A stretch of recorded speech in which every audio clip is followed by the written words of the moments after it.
Good evening, everyone. Thank you very much for being here this evening. My name is Amy Harris, and I'm director of the University of Michigan Exhibit Museum of Natural History. And it's really terrific to have you here for a couple of reasons. First of all, tonight is the first lecture in a series of Wednesday night museums lectures. It's one of the centerpieces of the 2009-2010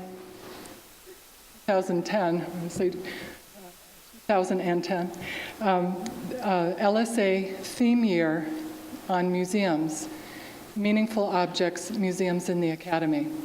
We've got fantastic events, exhibits, and all kinds of programs going on this year. And I hope you'll look at your program. You'll see a list of the upcoming lecture series and also the website. It's a beautiful website that lists all the activities, and I hope you'll come out for many of them. A second reason why I'm happy to have you here tonight is because we're celebrating the 10th William R. Farrand Annual Public Lecture tonight, and I'd like to ask Bill Farrand to stand. Bill was director of the Exhibit Museum from 1993 to 2000, and on the occasion of his retirement, we established this endowed lecture series. And it's just been terrific. You can see a list of all the lectures that have taken place over these years. And because it's an endowment, endowments are the gift that keeps on giving. So we'll have many more. And thanks to all of you donors who are in the audience. And I hope the rest of you will keep coming to these lectures as well. Tonight's talk is also sponsored by the Native American Studies program at the university, by the Exhibit Museum, and by the Museum. Now I'd like to introduce Phil Deloria. Professor Deloria will introduce our speaker. It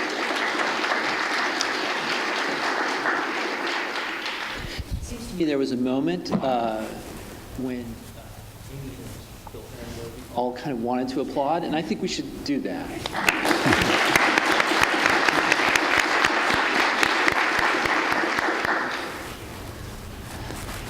The census of 1900 counted something just under 240,000 Indian people in the United States, down from, somewhere in the 7 to 10 million range. 240,000, that's about the size of 2 Ann Arbors. 2 Ann Arbors worth of people to cover the 3.54 million square miles that makes up the United States. The 1900 census came at what has commonly been taken as the nadir, the low point in American Indian history. It demands that we tell the necessary story of colonization, land loss, diminished political sovereignty, forced cultural transformation, and demographic collapse. But I want tonight only to gesture in that direction, and for the simple fact that one cannot perceive a bottoming out point without seeing not only the crash, but also the recovery. American Indian population began to increase after 1900, and it continued to do so throughout the 20th century, reaching something like 4.5 million people today. The constant companion to that increase has been the possibility of cultural renaissance, which we have seen take shape in art, literature, music, and design. Sometimes that possibility has been muted, the few struggling to create amidst the social and cultural traumas of the century. Sometimes American Indian creativity has seemed to blossom in particular moments among particular collections of people. Occasionally, a Scott Momaday comes along and wins broad recognition among multiple audiences, and that has happened with increasing frequency. And always, Indian people have created in intimate ways for their families and their communities. While one might choose a Pulitzer Prize-winning book to mark an Indian Renaissance, as people have done, or even a constellation of works, it seems to me that one essential marker must be the creation of a place designed to celebrate in a unified way Indian creativity, past and present, east and west, north and south, material and transient. That place is the National Museum of the American Indian, a fabulous built structure on the National Mall, surrounded by gardens, landscapes, art, and possibility. Established in 1989 through an act of Congress, the National Museum of the American Indian is an institution of living cultures dedicated to the life, languages, literature, history, and arts of the native peoples of the Western Hemisphere. The museum includes the National Museum of the American Indian on the National Mall, the George Gustav High Center, which is a permanent exhibition and education facility in New York City, and the Cultural Resources Center, a research and collections facility. It's a fabulous place, and it required the sustained efforts of many, many people who came together to help create the museum. I'm honored today, in this term, to serve on the Board of Trustees, and I'm keenly aware of all the labors of previous trustees, those with big ideas and ambitions and the will to pursue them. But a museum does not take shape without a leader, someone to organize the ambitions, refine the ideas, manage the constituencies, and channel the wills. The NMAI was blessed at its founding with a leader who had big ideas and big ambitions and extraordinary talents for leadership. He's our guest this evening, W. Richard West, Jr. As the director of the NMAI from 1990 through 2007, West was responsible for guiding the successful opening of the 3 facilities that comprise the National Museum. He oversaw the creation and the completion of the High Center, which opened in New York in 1994. He supervised the overall planning of the museum's Cultural Resources Center, which houses its vast 800,000 object collection. West's philosophy and vision for the museum have been critical in guiding the architecture and the program planning of the Mall Museum, which opened on the National Mall on September 21st, 2004. He also devoted considerable time and energy to the museum's fundraising efforts. As part of the legislation establishing the National Museum, it was mandated by Congress that 1/3 of the construction costs of the Mall Museum be raised from non-federal sources. And so during his tenure, fundraising was essential. The museum raised more than $150 million in non-federal funds for construction and the opening of the museum, and then raised additional funds for an endowment on the ongoing educational and outreach programs of the museum. A citizen of the Cheyenne and Arapaho tribes of Oklahoma and a peace chief of the Southern Cheyenne, West retired from the NMAI at the end of 2007, though he continues to play an active role in museum consulting. 1998 to 2000, he served as chair of the board for the American Association of Museums, the nation's only national membership organization representing all types of museums and museum professionals, and indeed he has a long history. He's currently the vice president of the International Council of Museums. Before becoming director of the NMAI, West practiced law at the Indian-owned law firm of Gover, Stetson, Williams, and West, and before that, he was a partner in the D.C. office of Freed, Frank, Harris, Shriver, and Jacobson. I love to say those law partner names. He served as general counsel and special counsel to numerous tribes and organizations over the years. In that capacity, he represented clients before federal, state, tribal courts, various executive departments, and Congress. And he continues to be partner today. He earned his JD from Stanford in 1971 after taking an MA in history at Harvard and his BA at the University of Redlands.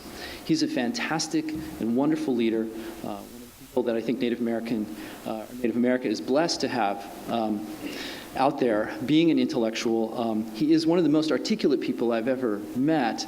I can recall that after my father died, I was listening to a radio interview with someone who never paused, never said never stuttered, and spoke in beautiful, precise, and gorgeous sentences for 45 minutes. And it was, of course, Rick West.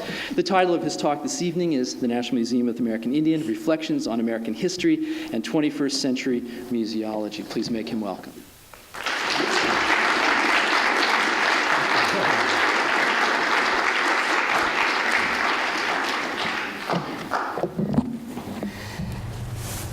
Well, after the last bit of that lovely and gracious introduction, I'm afraid I should say that I'm older now. I'm not sure I'll be as articulate as I was in those 45 minutes, but I will do my level best. Thank you very much. I am very happy to be here this evening and to see all of you here. When I left the National Museum of the American Indian in 2007, I could not resist the smooth and easy slide into reflections on the remarkable and blessed 17-year journey of mine as its founding director. I knew much had happened in the interim that resulted in the native place now sitting at the head of the National Mall in Washington, D.C. It is that personal, institutional, and cultural journey that I wish to share with you today. As preface to our journey together, I would like to offer two thoughts clearer to me now in retroflection than in the midst of my directorship. First, speaking in institutional terms, the National Museum of the American Indian, notwithstanding its physically emblematic presence on the National Mall in Washington, D.C., really is about the profound expression of an idea, albeit in concrete terms. The ideation of this institution, which has significant cultural, intellectual, and museological implications, indeed is its most important and enduring legacy. Like many new ideas, it has certain unpolished and sometimes even unreadable edges that will be more fully revealed and understood through time and evolution. In addition, those edges push at known boundaries that for some, accustomed to the classic and the conventional in museum paradigms, actually threaten, which is perhaps a gentler way of saying that the National Museum of the American Indian is not irrelevant to the sometime culture wars of the museum and cultural communities. But it approaches those discussions and even controversies with an undeniable and, I think, convincing intellectual rigor and integrity. My second prefatory observation is more personal and reflects an entirely appropriate spirit of humility with respect to my almost 2 decades at the National Museum of the American Indian. I would love to say that I always knew what I think I know now about the significance and lasting import of the National Museum of the American Indian, but that statement would represent a very false claim to prescience on my part. I learned much and grew through time in the making of the museum. The totality of my learning has been cumulative and heavily dependent on the influences and insights of others along the way, both within and without the National Museum of the American Indian. And now let me turn to the main business at hand this evening. If I were to select a single distillation that captures what I felt so strongly in 1990 when I became director, if intuitively rather than studied, and that has spun out so fully now on the National Mall, it would be the intellectual axiom stated so perfectly by my first boss at the Smithsonian Institution, former Secretary Robert McCormick Adams. It was visionary and seminal advice then, and it always remained a beacon for the NMAI. This is a national museum, he said, that takes the permanence, the authenticity, the vitality, and the self-determination of Native American voices as the fundamental reality it must represent. We move decisively from the older image of the museum as a temple with its superior self-governing priesthood to a forum committed not to the promulgation of received wisdom, but to the encouragement of a multicultural dialogue. I did not appreciate at the time, I suspect, the great relatedness and interconnection of the two parts of Secretary Adams' intellectual construct. The National Museum as a place at long last of self-representation and cultural self-determination on the one hand, and the broader museological proposition of the museum as forum and the conceptual and civic implications of that concept on the other. I most certainly do now, however. And Adams' vision is precisely what I wish to organize or use as the organizing basis for our journey together today. First, I will discuss the NMAI as I think many saw it at the time the United States Congress authorized it in 1989, a grand addition to the fabled Smithsonian Institution of Collections of Native American Cultural Patrimony of the Americas. The Congress also had indicated in legislative language and history that Native America was to have a participatory and collaborative role in the National Museum of the American Indian. So the cultural self-determination and cultural self-representation referred to in Adams' statement had been signaled. But all of this innovation still sat fundamentally in the conventional conceptual frame of a museum. if admittedly a museum different, a palace of collections nouveau, if you will.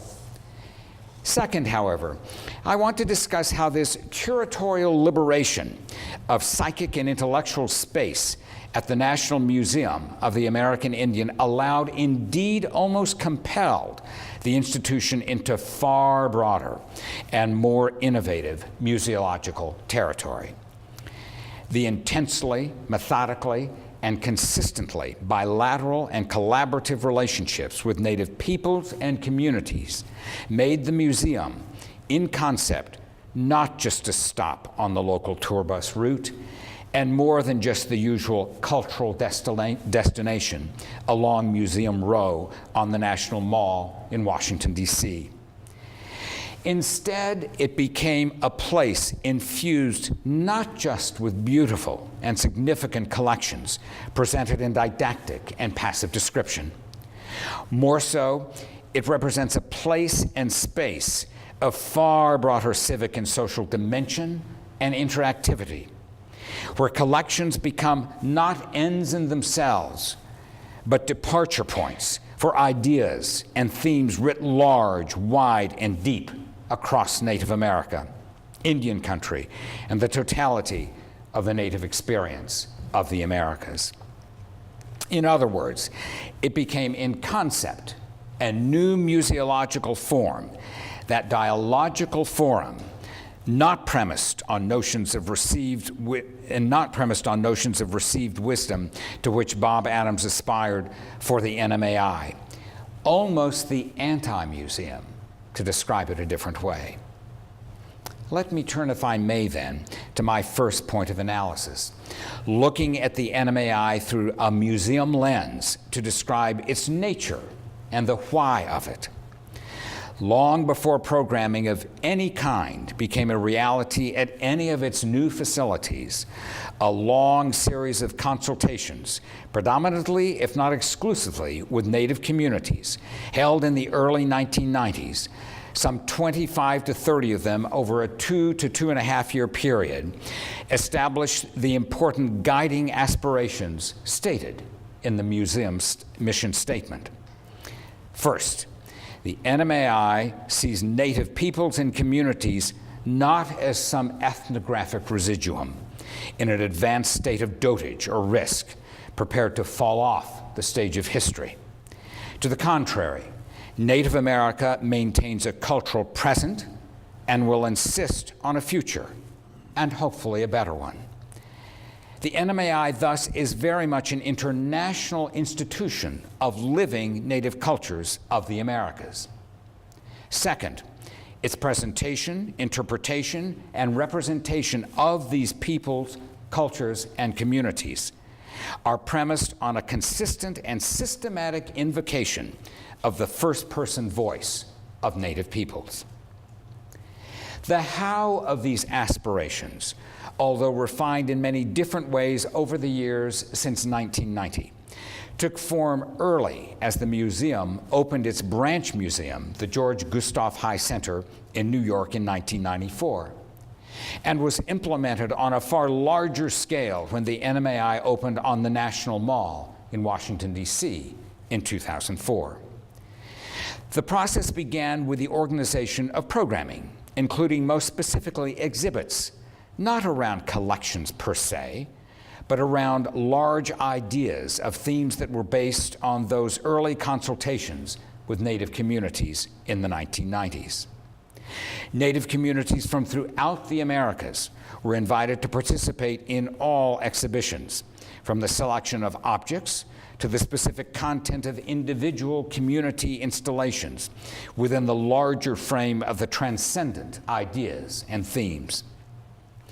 At the museum on the National Mall, this approach resulted in 24 specific installations representing Native communities from all of the Americas, 8 from Central and South America, 4 from the First Nations of Canada, and 12 from the United States.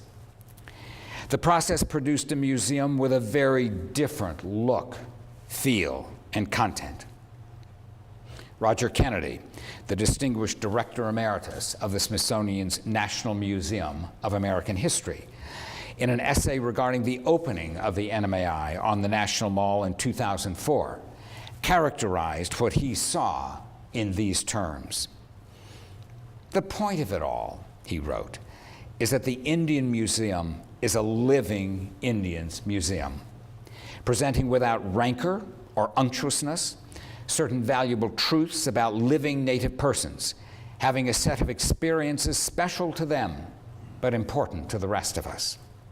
This place is different. We will not find labels telling us which dead artist did what, or why a dead object is thought to be pretty, or how it has been authenticated by some expert as culturally significant. Objects have been selected as they are in any good museum, because they are significant and because they enhance the significance of other objects to which they are juxtaposed. But at the end of the day, this is a companionable place where it is a people who are culturally significant." Claire Smith, the Australian academic of the indigenous communities there, came to the same point of conclusion on a more purely anthropological basis in her article for Art and Antiquity magazine, entitled "The National Museum of the American Indian: Decolonizing the Museum." She wrote, "This scheme of knowledge is given substance in the manner that objects in the collections of the NMAI are described in exhibitions.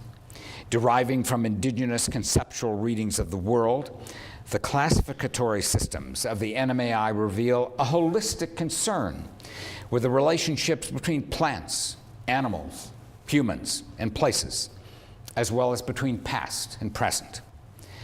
This is contrary to non-indigenous classification systems, being based on neither the Linnaean system of linking similarities of features, nor the tradition of Cutter's system of locating items in place, preferably adjacent to other items that share characteristics. Apart from the how of the NMAI's approach, the most important query is the why of it.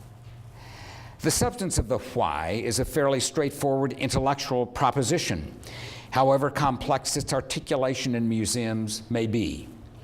Native peoples of the Americas often see things in the world differently from Western museological paradigms. Ours is fundamentally, and always has been, a world seen whole, as correctly perceived by Professor Smith, and not seen divisible into the material and the non-material, the tangible and the intangible. Thus, from a native standpoint, the museum object itself is no more important, and indeed probably less so, than the processes leading to its creation. It is those aspects of life and culture that speak more completely to the fullness, the totality, and the wholeness of living a native culture. Traditions, songs, spiritual beliefs, and ritual and ceremonial practices. I believe that access to this dimension of native meaning requires the direct involvement of those who, in fact, live the heritage. As Richard Curran, the former director of the Smithsonian Institution's Center for Folklife and Cultural Heritage, emphasizes in his article, Museum and Intangible Heritage, Culture Dead or Alive, in ICOM News. Museums must have, as he said, an engaged, substantive partnership with the people who hold the heritage. Such partnership entails shared authority for defining traditions and shared curation for their representation. Museums cannot hide behind a history of elitism, ethnic or class bias that has afflicted the institution. Charged with the duties of cooperation and respect, museums will have to cross boundaries that have sometimes kept them above and beyond the broader populace. They will have to recognize and acknowledge that knowledge exists in homes, villages, slums, out in the fields, the halls of academia, as well as the halls of academia and in their museums. They will have to overcome prejudices of class difference and taste, recognizing a diversity of legitimate aesthetics and values. They will have to recognize and in many cases confront biases of ethnicity, language, and religion that may prevent them from interacting and appreciating the cultural forms of other people. Even distinguished art critics can recognize these fundamentals of current anthropological thought and criticism. In a perceptive, more recent review of African Vision, the Walt Disney Tishman African Art Collection at the Smithsonian's National Museum of African Art, Blake Gopnik, a contemporary arts critic for the Washington Post, said the following. Let's start with art. It's the words African and art that might unsettle the reflective visitor. From the Western point of view, the notion works fine of art here. The show is full of glorious sculptural objects, heads and figures, masks and staffs, an occasional relief panel that make it a lot like other displays we've seen. It's no different from the National Gallery's displays of Rodin's or Brancusi's. From the point of view of the African makers and users of these objects, however, it's not clear those ideas about museum-ready art are a good fit. Other African objects were meant for the most private, exclusive rituals. The idea that total strangers of all ages and sexes and cultures would parade in front of them for pleasure's sake would have been foreign to many of the people who made and used them. In 2006, the NMAI opened a temporary exhibit entitled Identity by Design, Tradition, Change, and Celebration in Native Women's Dresses. In my introduction to the catalog for that exhibition, I analyze it in the obverse to Gopnik, my positive to his negative.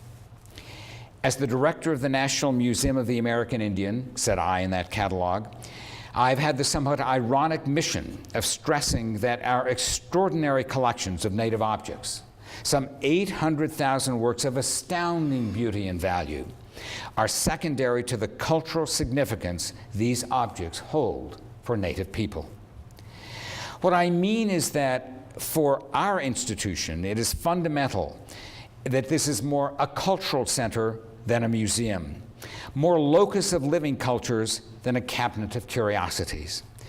The objects we are privileged to care for are not ends in themselves, but ways for us to understand and appreciate the evolving identity of Native people and communities in all their multiple dimensions. This scholarship of inclusion and difference, this turning of the conventional interpretive paradigm on its head, however one wishes to characterize it, is not without implications. Specifically, it signals clearly an important shift in interpretive and representational power relationships. As Professor Claire Smith, previously quoted, also pointed out, in deciding to create a museum in which Native Americans tell their own stories, unfettered by the interpretive lens of the dominant society, the NMAI has realized its potential to provide unprecedented richness in interpretation and to offer rare insights into the lives of Native peoples. New vistas, directed by indigenous eyes, are open to the public. The empowerment of new voices, however, also can involve a diminution of the authority of established voices. By widening the concept of authority to include the voices of indigenous peoples, many of whom feel they have been silenced too long, the NMAI, either intentionally or inadvertently, challenges the position of non-indigenous peoples as authorities on indigenous cultures. And the National Museum of the American Indian well knows that such fundamental shifts sometimes will not be taken lightly, particularly among critics whose museological paradigm emanates from more conventional origins. A critic at one of America's most august publications, the New York Times, expressed deep regret in response to the opening of the Mall Museum in 2004, that the NMAI is moving away from the, quote, museum as a temple with its superior self-governing priesthood, close quote, and opines that it should have moved, quote, in the opposite direction, close quote. He opposes the museums making objects available to tribes, quote, for ritual use, close quote, believing that this kind of sensitivity constitutes evidence of a, quote, studious avoidance of scholarship, close quote. He expresses open indignation about the specific choices made by the Tohono O'odham community in Arizona in the NMAI's opening permanent exhibition, Our Peoples, when asked to describe the 10 most important events in their history. Roger Kennedy analyzed this review in the following terms, perhaps in stronger words than I might have used, but then he is a director emeritus and had the wonderful attitude for expressing his views that I, then a sitting director, rather than the founding director and director emeritus, probably did not have. The patronizing stench, he wrote, emerging from that passage about the studious avoidance of scholarship grows stronger in another, suggesting that Indians' lack of, quote, detailed written language, close quote, sorry about that, all ye Aztec poets and all ye Mayan historians and merchants, resulted from their having, quote, so little to say, close quote. Compassionately, he would have us grant eternal silence to these mute fellow citizens, not only because they were linguo-deprived, but because, quote, so much trauma decimated the tribes, close quote. A little well-applied trauma might be helpful to shake that kind of self-assurance. If he had a sense of humor, a critic of this sort might be worth attending, even though tone-deaf to the numinous and colorblind to the symbolic. But what can you do with someone who can write with indignation of the Tohono O'odham's response when they were asked to present 10 crucial moments in their history and chose as their first, birds teach people to call for rain, and as their last, in the year 2000, a desert walk for health? The Tohono O'odham parable says, with a smile, we will listen to the elders who have earned our respect, but we will not be patronized by puppies. I'm with them, Kennedy concludes. And as the director of the National Museum of the American Indian, so was I. I was so because I had the ethical and intellectual commitment to the simple, yet so fundamental proposition that Native peoples possessed important and authoritative knowledge about themselves and their cultures, past and present, and deserve to be at the museological table of interpretation and representation. I believe that the potential for new scholarship and insight into Native peoples and cultures at the NMAI was real and was to be valued highly, whatever the intervening and intermittent challenges along the way might be, as we introduced a new paradigm of interpretation and representation. I never claimed during my tenure as the director of the National Museum of the American Indian a new exclusivity for our use of the first-person Native voice in interpreting and representing Native peoples and cultures. We appreciated that in the museum setting, the roads to interpretive legitimacy and relevancy could be several. All I asked, indeed demanded, was that those like us who had labored long and would continue to do so to develop new approaches to representation grounded directly in Native communities themselves be granted the same respect as truth seekers from other quarters. I now would like to turn, as promised previously, to the second part of my presentation, namely the perhaps further-reaching implications for museums and cultural institutions of the NMAI's journey of the past almost 2 decades toward creating what I can only describe as wider social and civic space and place. What I probably did not see as clearly when I was a museum director novitiate was the great interconnectivity and integration conceptually between the first and second parts of Secretary Adams' statement that I quoted earlier in this presentation. While the NMAI, to employ a metaphor, was banging on the door of conventional museum curation to grant entrance to native viewpoint and voice, several substantial and significant consequences resulted, virtually ineluctably. From the standpoint of their interpretive and representational voice, collections were important, but hardly the entire story. As I emphasized before, they were considered most valuable by Native people as cultural keys and cues to themselves and to the communities to which both objects and people lived, past and present. And the NMAI rapidly became, in substance, far more a cultural center on the National Mall than a palace of collectibles. Cultural centers, by definition, can be very different places. They are not only one-time or single-purpose and solely cultural destinations, let alone cabinets of curiosity for the presentation of collections of material culture. They are broader places and wider spaces where the institution can connect with external interests that relate to the subject of the cultural center. In other instances, external interests may be using the center's physical and intellectual space as a gathering place for addressing matters of import and relevance to the community that are unrelated to the specific aims of the cultural institution. In either instance, the cultural center is an instrument and catalyzing adjunct of the community, a community center, however the adjective community may be defined, for engagement, conversation, debate, even controversy, but always, as the late distinguished American museologist Steve Weil has described it, a safe place for unsafe ideas. In practical and operating terms, this description of what I mean in using the words civic space is what was referred to by Bob Adams and what he intended those many years ago in calling the National Museum of the American Indian a forum.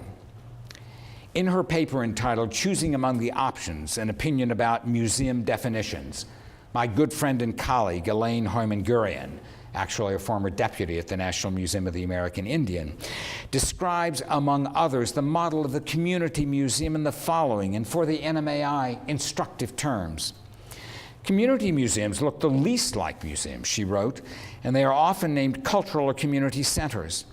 They are often a mixed-use space of affiliated organizations and functions with a blend of meeting places, gathering spaces, and stages, offices, food service, and teaching spaces. There have been community-centered museums in many countries and over many decades. Tribal museums of indigenous peoples often concentrate on the societal needs of their people as their primary agenda. Eco-museums are a kind of community-centered museum, started to preserve in living history fashion the works, crafts, and information known only to the elders of the community. Community-centered museums often make their objects available for ceremonial use and study as a matter of course. The markers of the National Museum of the American Indian as cultural and community center and civic space are abundant. The permanent exhibitions, a very conventional museum medium normally, themselves offer cues to the broader and different intentions of the National Museum of the American Indian. The exhibitions do contain objects, thousands of them to be exact, but they do not determine or define the installations in the often customary way. Broad ideas and themes, Native peoples themselves, and the role of communities hold equal sway, and the integration of all of the above in the presentation is the key. The focus of the exhibitions, as well as the individual Native community components, are diverse and address subjects as variant as Native cosmology, casino operations, health issues, urban Indian life, and hunting and fishing rights. At the present time, begun during my tenure as the director, the NMAI is actively planning an exhibit on the subject of treaties between the United States and hundreds of Native communities during the 18th and 19th centuries. I probably need not explain to this audience the importance of them in American Indian history. But the purpose of the exhibition is not simply to dust off documents from the United States National Archives and place them in plexiglass cases in the museum on the National Mall. The NMAI wants to discuss these objects as important aspects of the living history and sovereignty of Native peoples in the United States. Furthermore, it plans to draw Native communities and others far beyond the gallery floors in Washington, D.C., into engagement, conversation, and debate regarding this often controversial subject in American history and politics. The possibilities range from a blog driven off the NMAI's website to using the website as a vehicle to allow Native communities themselves to present, discuss, and debate amongst themselves and with others, including non-natives, subjects such as hunting and fishing rights and casino operations that are grounded in treaty rights. Soon after the NMAI opened in 2004 on the National Mall, representatives of the Gwich'in Nation of Northeast Alaska and Northwest Canada quite literally set up a day camp across Maryland Avenue from the museum. Through loudspeakers and the distribution of written information, they lobbied any passerby, including numerous visitors to the NMAI willing to listen to them, regarding their staunch opposition on religious and cultural grounds to legislation then pending in the Congress concerning the Arctic National Wildlife Refuge. I applauded their choice of a protest site. And in some ways, what I appreciated most, perhaps somewhat ironically, was that they were not invited. The Gwich'in chose us as the site to unfold what I regard as a potent formula for transformation, the passionate expression of profound aspiration. What links these examples, exhibits directly undertaken by the NMAI, Native activities external to the museum but still associated with us, is this. All intend to promote a broad civic discourse that is engaged, interactive, and mutually participatory regarding Native peoples and cultures of the Americas. Truly, the museum as a forum in action. In closing and summation regarding the place of the still young, but oh, what a beautiful and supple youngster, National Museum of the American Indian in history and in our international museum community, I cannot help recalling my favorite quotation of Chief Joseph, the gallant and legendary patriot chief of the Nez Perce tribe of Idaho. Shortly after he and his people had barely failed in their heroic effort in 1879 to find freedom from the United States military in Canada in a forced march so brilliant it still appears in textbooks at the United States Military Academy, he made the following statement. If the white man wants to live in peace with the Indian, there need be no trouble. Treat all men alike. Give them all an even chance to live and grow. All men were made by the same Great Spirit. They are brothers. Chief Joseph's poignant plea always has spoken to me of a compelling need for a profound and historic cultural reconciliation in the Americas. I believe the National Museum of the American Indian, as it seeks the far horizon, can contribute significantly.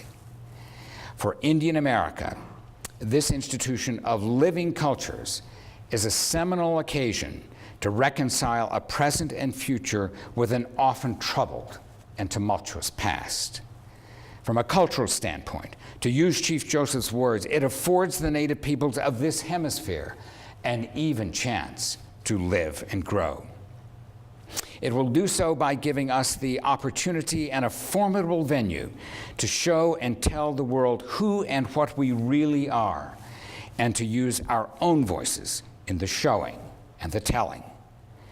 It will do so by using its own cultural capital and resources to support the efforts of contemporary Native peoples to continue their cultural journey to the 7th generation.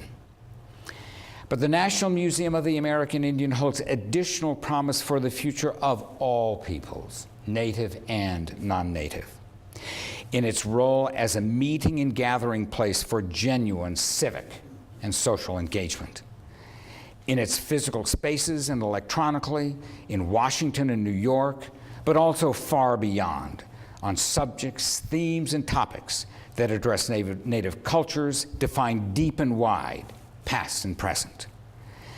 From that quality of engagement, I would hope, and indeed I would pray, that when its history is written, the National Museum of the American Indian will be remembered as a seminal touchstone for a greater mutual understanding across time and space that led to true cultural reconciliation, where all recognized at long last that all men were made by the same Great Spirit. They are brothers. Thank you very much.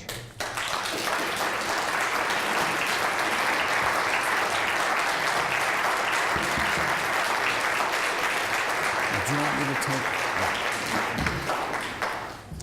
I will look to Phil to tell me when it's over, but I'm happy to take questions that you may have. And as one who really likes, as a former lawyer and likes Q&A far more than I like the presentation of set pieces, feel free to let it run. So yes, I can see a hand in the back.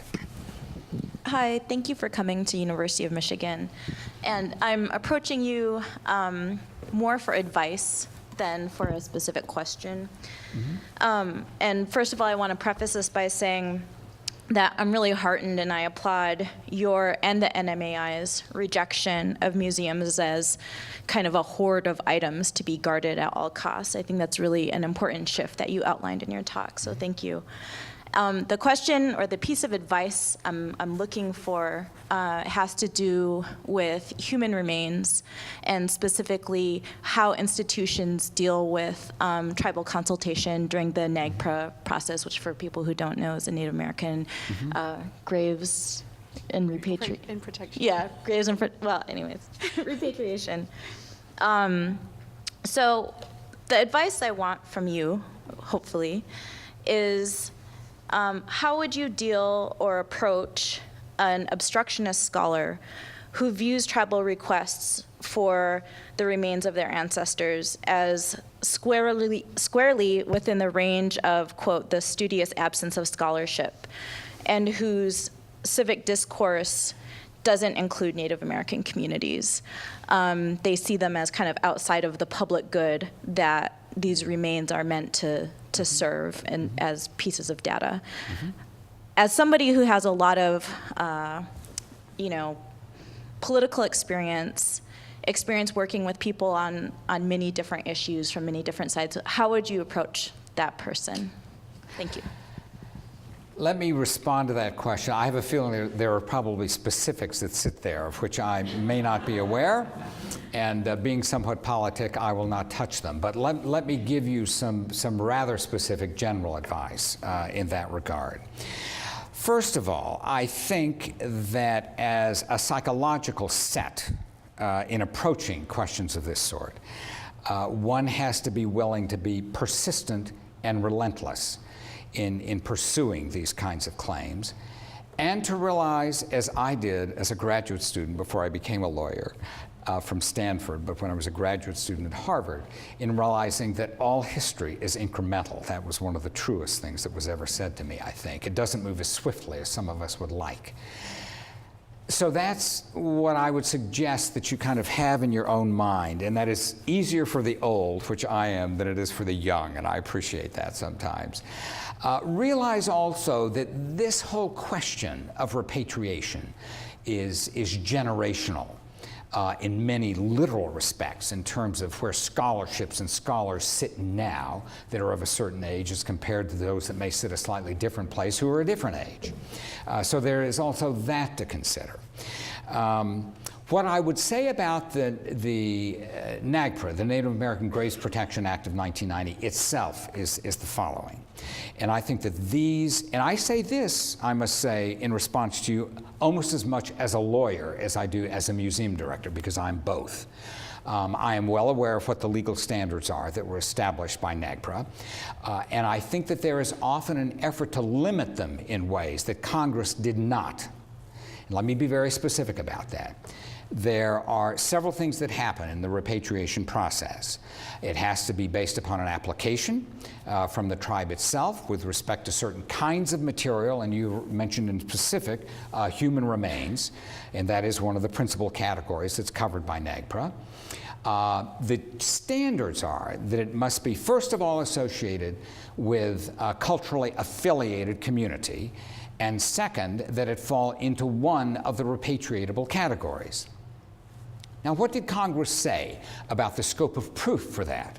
Well, one thing Congress said, which is kind of pushed aside, is that the scope of evidence is wide.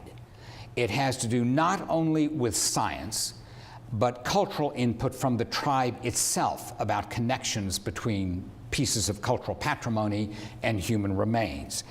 And that, I think, has to be kept foremost in this process, and often is not.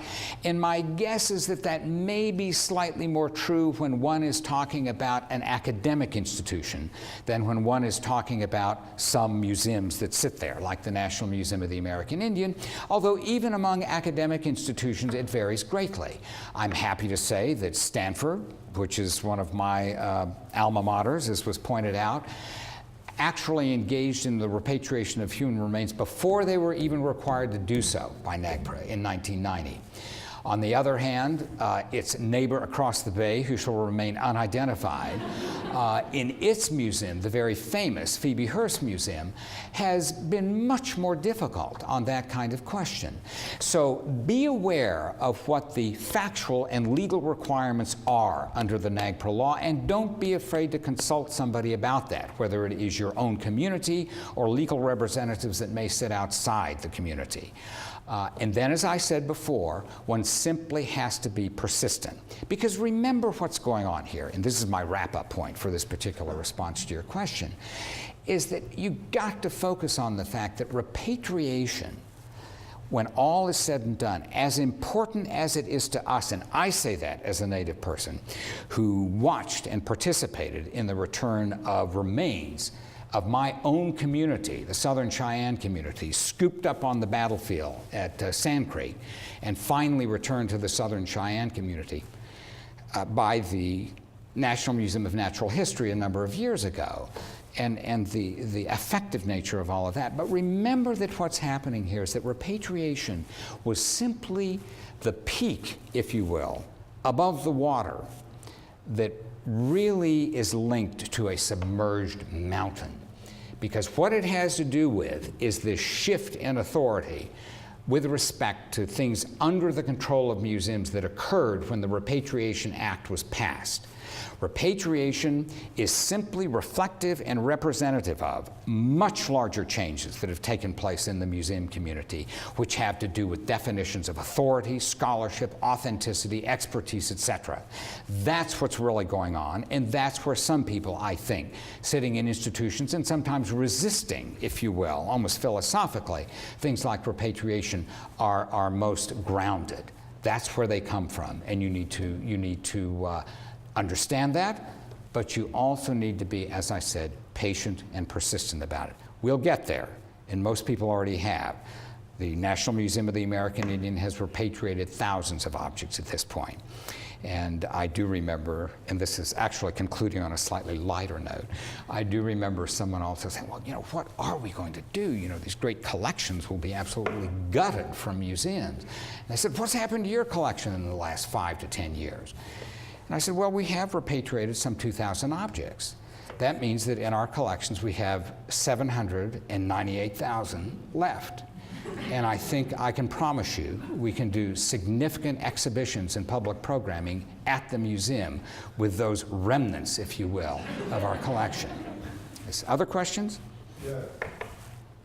Yes. There has been here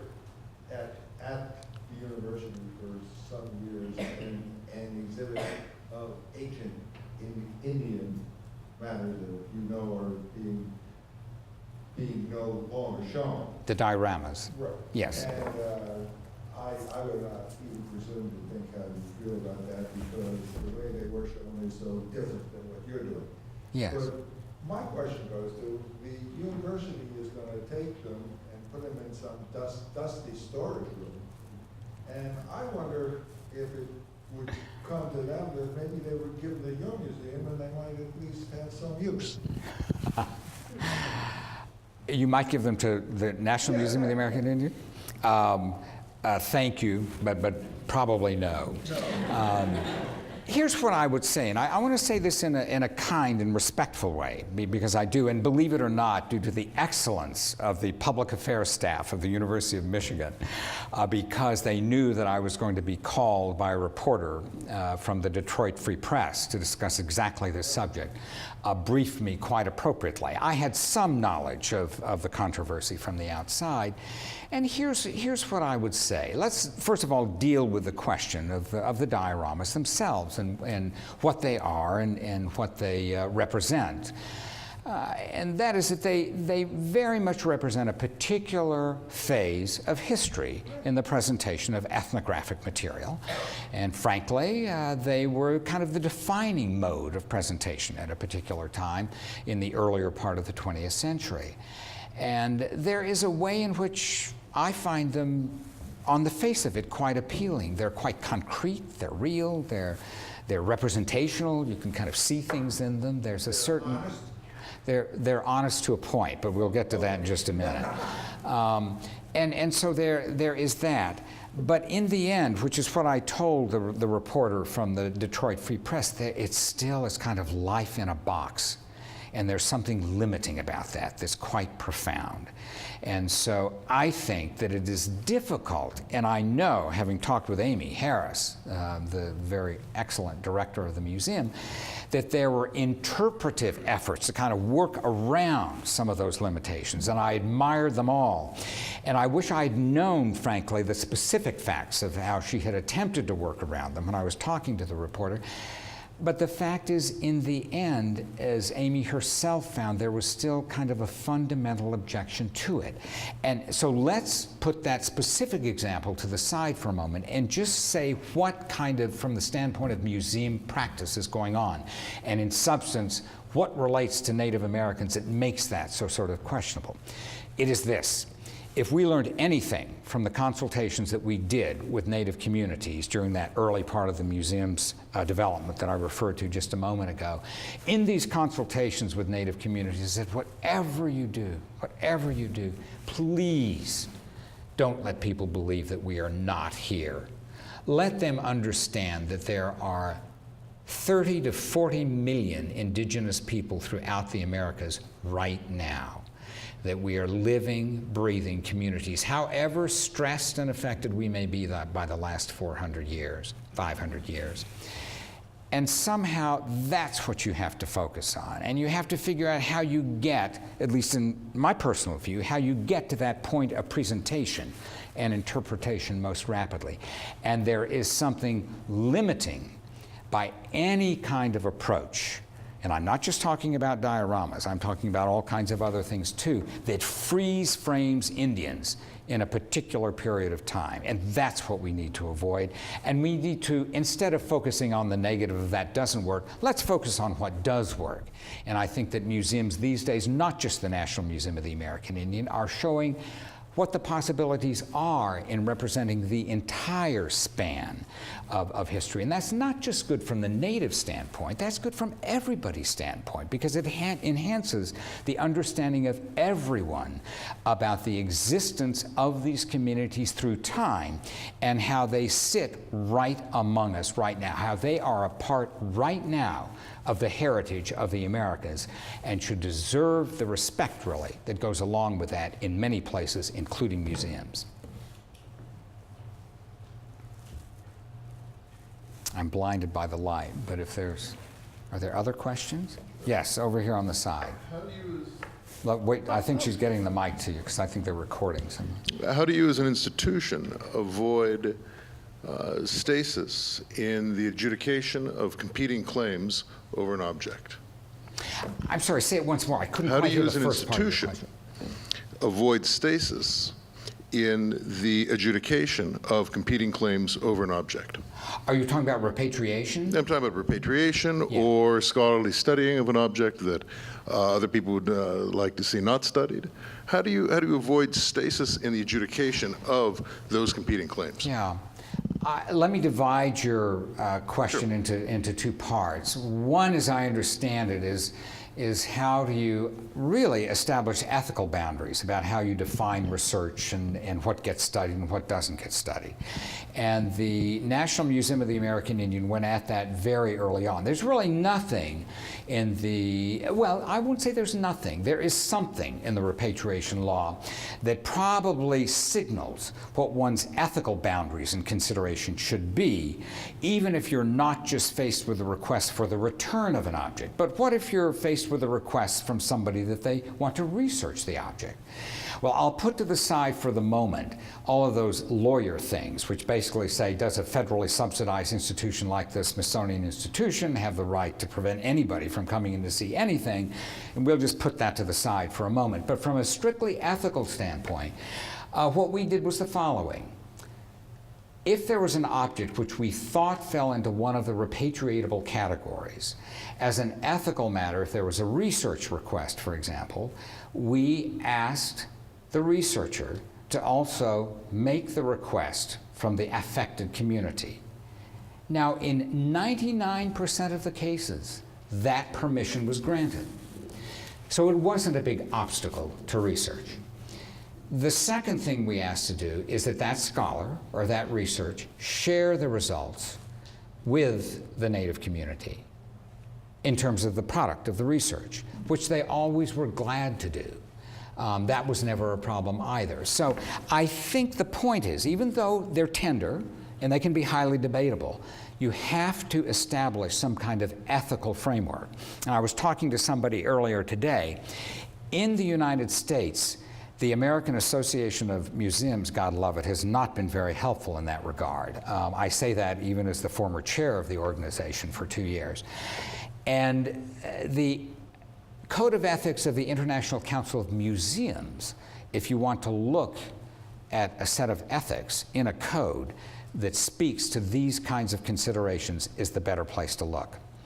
Now, to go to the second part of your question, as I understood it, which has to do with, well, with respect to repatriation, for example, if there are competing claims, well, how do you decide it? Now, let me just ask you to refine it for a moment. Were you talking about competing claims among Native communities themselves or between other interests? Neither. I was interested Yeah. in how you keep a dynamic definition of ethics. So if you have a firm decision on what the rules are, you will end up, in the end, as being the defensive priestly scholars of the first half of Adam's quote. And if you wish to keep the form that was in the second half of Adam's quote, there has to be a dynamism that is designed into that system. And I'm wondering if there is that sort of dynamism designed into the NMAI, or how you view that.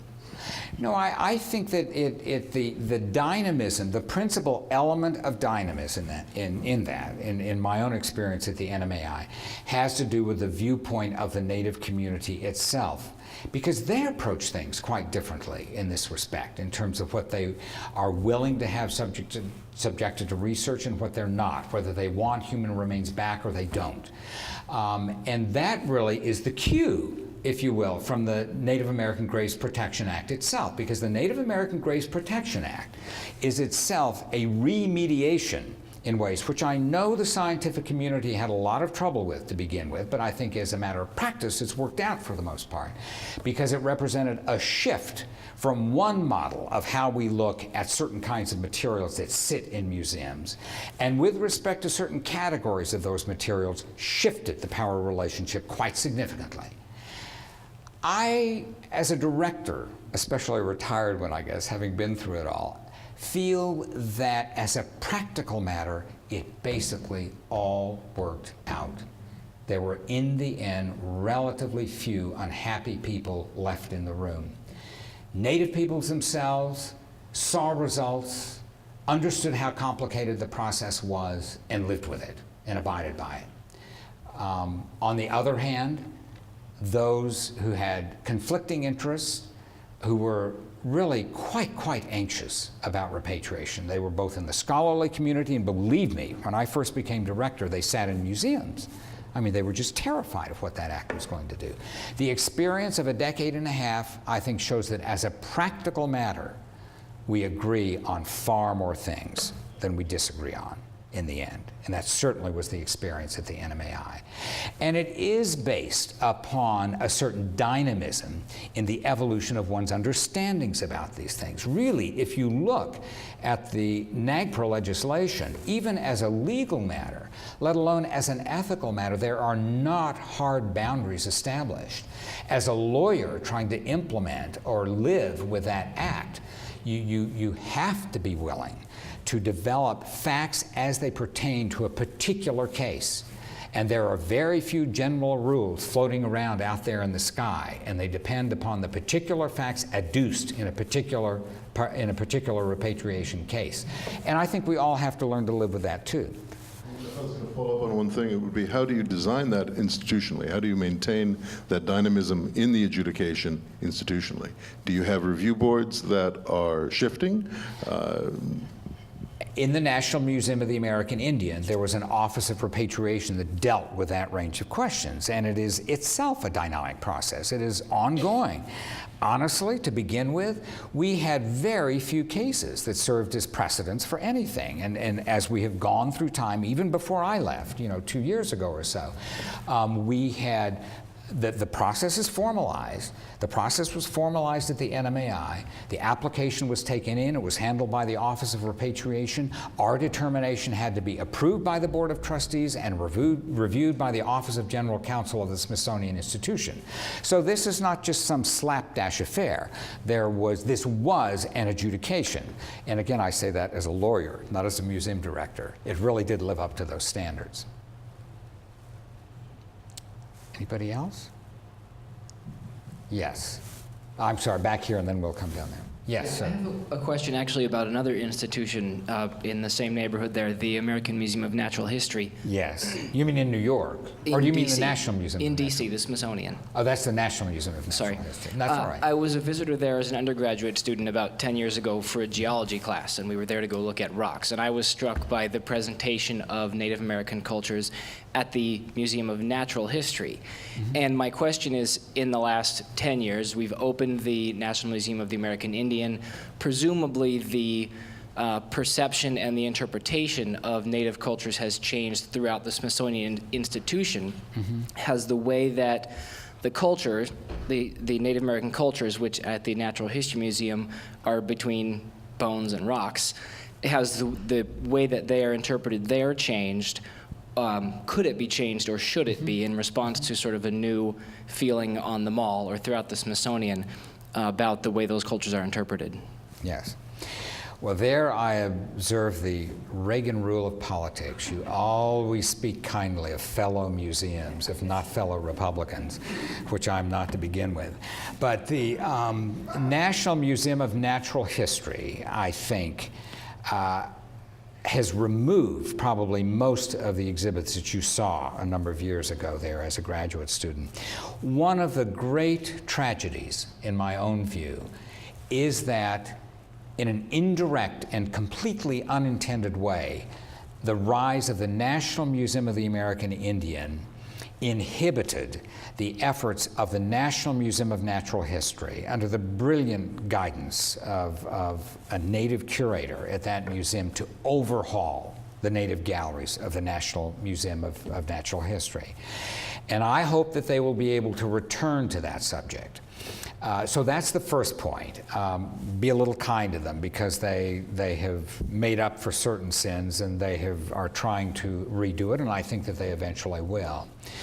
The second point is this, and I want to be very careful about this. I have described, I think rather specifically here, what the approaches of the National Museum of the American Indian were and are. I think they remain largely as I described them. But I've always wanted to be very, very careful not to be arrogant in my own intellectual outlook or the institution's intellectual outlook, which is to say, I believe that interpretive legitimacy, as I said in my presentation, can come from a number of different perspectives. I think, frankly, that right now, especially among the cultural anthropologists and linguists in particular, there is a great deal of wonderful work that is going on with respect to the interface between those disciplines and the Native American community. And I expect that to continue. So I think that there are any number of places where this can happen. Now, in answer to your question, or the implications of your question, I looked at Joellen Archambault's plans, the curator, her plans for the halls that she envisioned, and they included many of the guideposts that I talked about that we implemented at the National Museum of the American Indian, drawing in scholarship that originates with the Native community itself, has credibility and rigor, as speaking certain kinds of truths, if you will, as an interpretive and representational matter. So there is a shift that has happened there. But the last point I would like to make is that that shift is not limited to ethnic museums. That's the first place people point is, well, that's okay because they're ethnic museums and perhaps it should be done there more than it might be done other places. Balderdash. It should also be true at the National Museum of American History, and it is that way at the present time.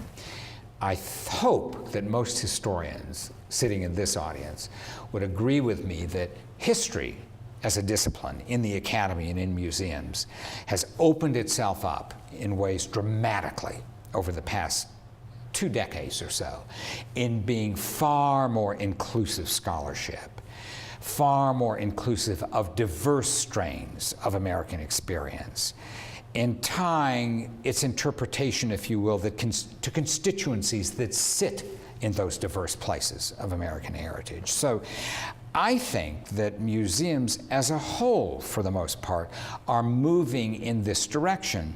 It's partly because I think this notion of mine of the museum as a form is not just some airy, conceptual, abstract notion, that is how more and more museums see themselves. And if that's the definition that you accept conceptually of what a museum is, then it has to become a more open, dialogical place, and where the discourse is much more bilateral in nature, in and out, bottom up, top down, all of that. So I think that is what is happening in much of museology at the present time, in much of museum practice, and it touches lots of different places in the museum community. Now there was one down here. The museum Maybe this had better be the last one, I think. I have a feeling I don't want to keep people here. Yes. The museum as temple sits in a landscape of power, and the museum of which you are the past director has a sublime landscape of meaningful plants in reference to that which is within. Yes. Do you think it's lost on most visitors who aren't First Nations? And how do the plants, as physical and spiritual beings, become efficacious ambassadors as part of the whole context? Because the museum of which you're past director is brilliant in what is being attempted, but is it efficacious, and what will make it so? I'm not sure I can make my answer as eloquent as your question was, but let me try in my own humble way. What you see and what you describe was quite intentional on the part of the National Museum of the American Indian. And let me begin first of all with the built environment and move from that to the non-built environment that surrounds that place. The built environment in broadest conception was to look as though it rose naturally out of the place and wasn't a piece of Western architecture kind of dumped onto the site. Not dumped, but built onto the site. It conquers the site. So that was the intention with the building. And that has everything to do with why we selected the architect we did, his approach to design, which is postmodern, which is highly organic in the way that he sees it. And I must divert for just a moment in that, and then we'll go on to the main point that you asked. But I remember one time, after I'd become the director, I hadn't been there more than 2 weeks, and Carter Brown, the director of the National Gallery of Art, who is truly one of the cultural denizens of Washington, D.C., and perhaps the United States, invited me over for lunch. And it's just an invitation you do not refuse. And so I got myself over there immediately. But I couldn't understand why he was summoning me at this early time, you know, in my career as the director of the museum. Well, he has this lovely, lovely dining room that sits up there on the mall side of the east wing of the gallery. And he walks me out onto the terrace, and he looks across at my site, and he says, you know, that is one gorgeous, gorgeous site. I said, yes, it is. You know, I'm delighted that we have it. And he says, and he then says, and I just can't wait to see what happens there.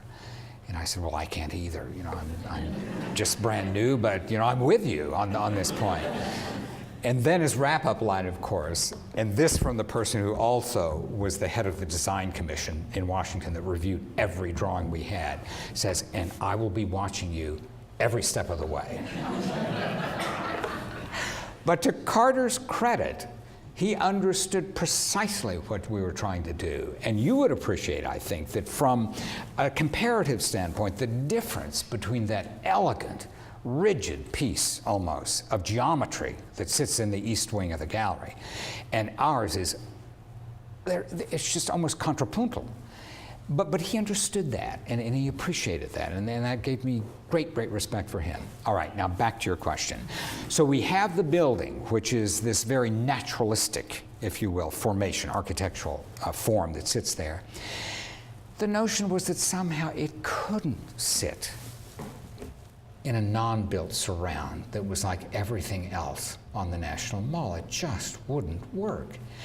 And so the effort, which was based upon considerable research done by a very talented ethnobotanist, native ethnobotanist, Donna House, a Navajo Oneida woman, was to try to recreate, without falling over the edge of becoming Disneyland or something, a setting, a non-built environment that complemented the museum, that evoked the original nature of that place.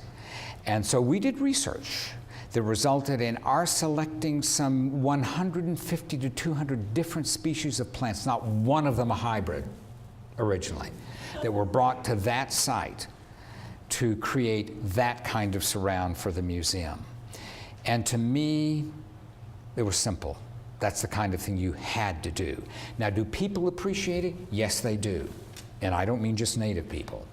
I think everybody who comes to that place on the mall understands that it's a different kind of place.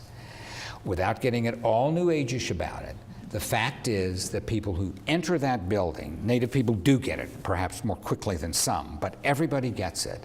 There is a dimension, an intangible dimension to that place that is kind of spiritually grounded, if you will, that communicates itself the minute you walk in the place, and is complemented, to go back to your original question, by everything that surrounds it. You're prepared, if you will, for what you see and feel inside the building by what you have witnessed outside. Thank you very much.